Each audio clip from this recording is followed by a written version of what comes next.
रविवार को नेपाली मंदिर कौनहारा घाट से लेकर हरिहरनाथ मंदिर तक एक हेरिटेज वॉक का आयोजन इंटेक पटना और स्टार्टअप योर हेरिटेज के तत्वाधान में किया गया।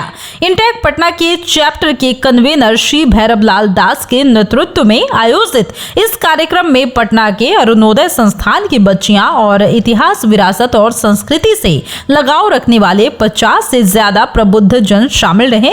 इसमें प्रेम शरण, कन्वेनर इंटेक बिहार स्टेट, रचना प्रियदर्शनी, निदेशक योर हेरिटेज कंदावनी सिन्हा, साथ ही संचालक अरुणोदय संस्थान और साथ ही पुरातात्विक श्री शिव कुमार मिश्रा, सामाजिक शोधकर्ता डॉक्टर सुनील झा, रविशंकर उपाध्याय, पीआरओ बिहार पर्यटन विभाग, पत्रकार जय भास्कर, रंगकर्मी जय प्रकाश इत्यादि शामिल हुए। ये हेरिटेज वॉक सबसे पहले नेपाली मंदिर कौनहारा घाट पर पहुंचा, जहां सभी विरासत प्रेमियों को बताया गया। Indian national trust for art and cultural heritage इसका नाम है।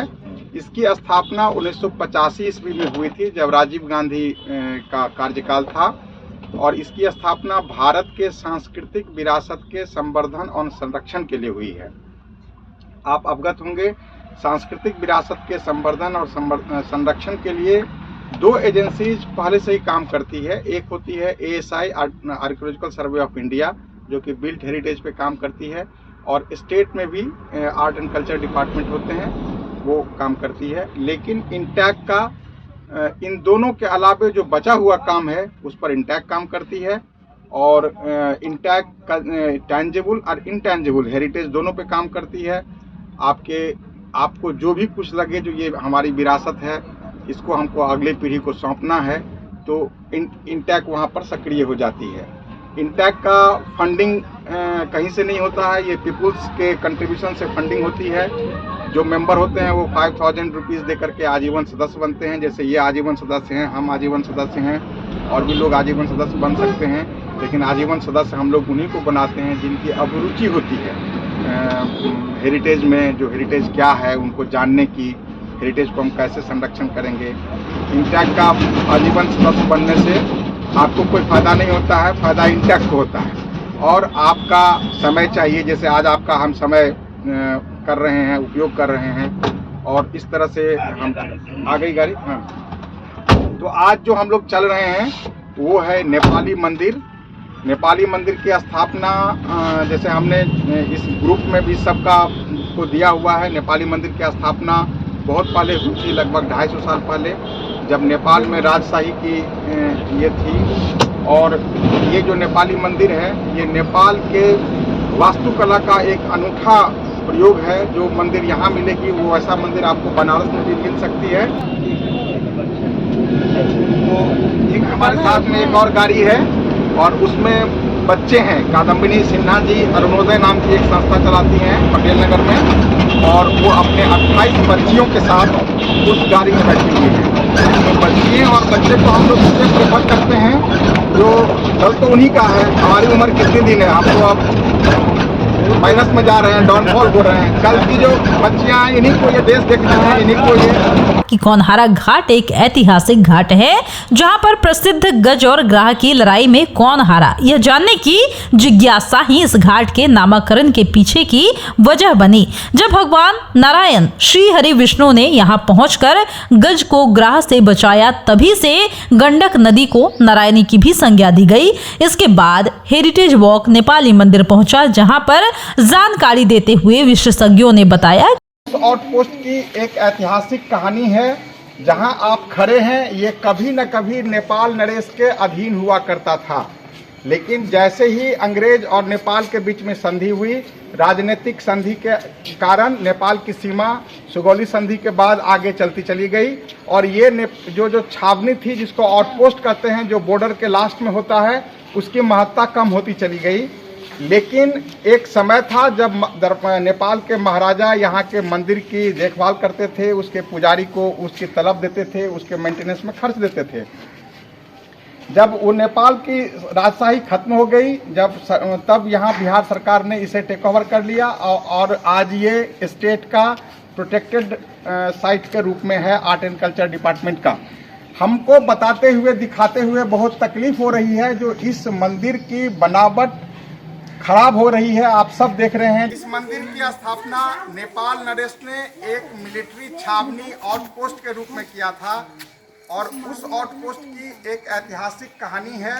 जहां आप खड़े हैं ये कभी न कभी नेपाल नरेश के अधीन हुआ करता था, लेकिन जैसे ही अंग्रेज और नेपाल के बीच में संधि हुई, राजनीतिक संधि के कारण नेपाल की सीमा सुगौली संधि के बाद आगे चलती चली गई और ये जो छावनी थी, जिसको आउटपोस्ट कहते हैं, जो बॉर्डर के लास्ट में होता है, उसकी महत्ता कम होती चली गई।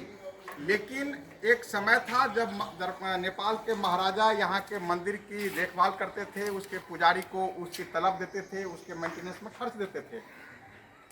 जब वो नेपाल की राजशाही खत्म हो गई, तब यहाँ बिहार सरकार ने इसे टेक ओवर कर लिया और आज ये स्टेट का प्रोटेक्टेड साइट के रूप में है आर्ट एंड कल्चर डिपार्टमेंट का।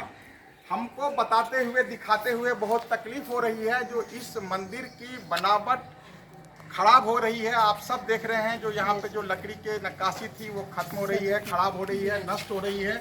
और इस ओर जो लोगों का ध्यान जाना चाहिए था, चाहे सरकार का चाहे समाज का, वो नहीं गया है, इसीलिए ऐसी स्थिति है। आप यदि इसके इधर कंगूरे की तरफ देखेंगे तो कंगूरा टूटा हुआ है। हम ये नहीं कहते हैं जो कैसी स्थिति है, आप अपनी आंखों से देख रहे हैं।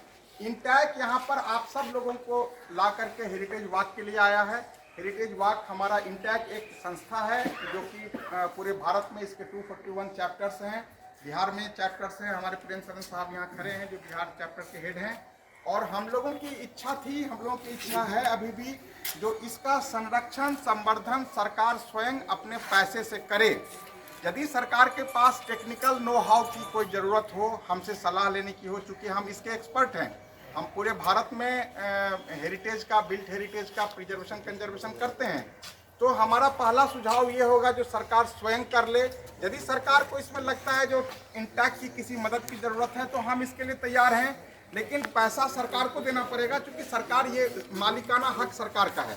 लेकिन हम आप सब लोगों से, समाज से, प्रेस से ये अनुरोध करते हैं जो सरकार को इसकी ओर ध्यान आकृष्ट करे, उसको ये बताए। यदि ये खराब हो जाएगा तो एक संस्कृति का नाश हो जाएगा।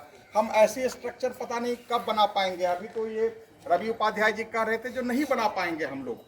तो हम लोग जब ऐसी, हमारे पास में ये विरासत है, हमारे पुरखों के द्वारा लगभग 250 साल पुरानी ये स्ट्रक्चर है जो हमें एक सौगात में मिली है। चाहे इसे विरासत केंद्र के रूप में कहें, कि पर्यटन केंद्र के रूप में कहें, कि धार्मिक केंद्र के रूप में कहें। शिवजी महाराज यहाँ पर विराजमान हैं, हम लोग बड़ी भक्ति भाव से उनकी पूजा करते हैं। तो ये स्ट्रक्चर का बचना बहुत जरूरी है। करीब 250 साल पहले इस मंदिर के निर्माण के दौरान काष्ठ कला का अद्भुत उदाहरण पेश किया गया और कला के माध्यमों के जरिए काम कला की भी जानकारी दी गई, ताकि लोग जीवन के इस महत्वपूर्ण पहलू से भी सार्वजनिक तौर पर परिचित हो सके। इसी कारण से इस स्थान को उत्तर का खजुराहो भी कहा जाता है, लेकिन यह बहुत दुखद स्थिति में है और आज इस विरासत स्थल का बुरा हाल है। रख रखाव और बुनियादी संरक्षण के अभाव में मंदिर जीर्ण शीर्ण हो गया है। इसके साथ ही काष्ठ कला बेहद जर्जर अवस्था में है। इसके बाद हेरिटेज वॉक कबीर आश्रम के पास स्थित नवग्रह कुएं के पास पहुंचा, जहां जानकारी दी गई कि इस कुएं के 9 हिस्से हैं, जहां से अलग अलग स्वाद के पानी प्राप्त होते हैं। इसके बाद हाजीपुर स्थित 16वीं शताब्दी में निर्मित पत्थर की मस्जिद देखने की भी विरासत प्रेमियों को मिली और साथ ही जानकारी दी गई कि पटना सिटी और इस पत्थर की मस्जिद का निर्माण एक साथ ही मुगल काल में किया गया था। इसके बाद हरिहर नाथ मंदिर के ऐतिहासिक और सांस्कृतिक विशेषताओं को जानने के उपरांत टीम वापस से पटना के लिए लौट आई।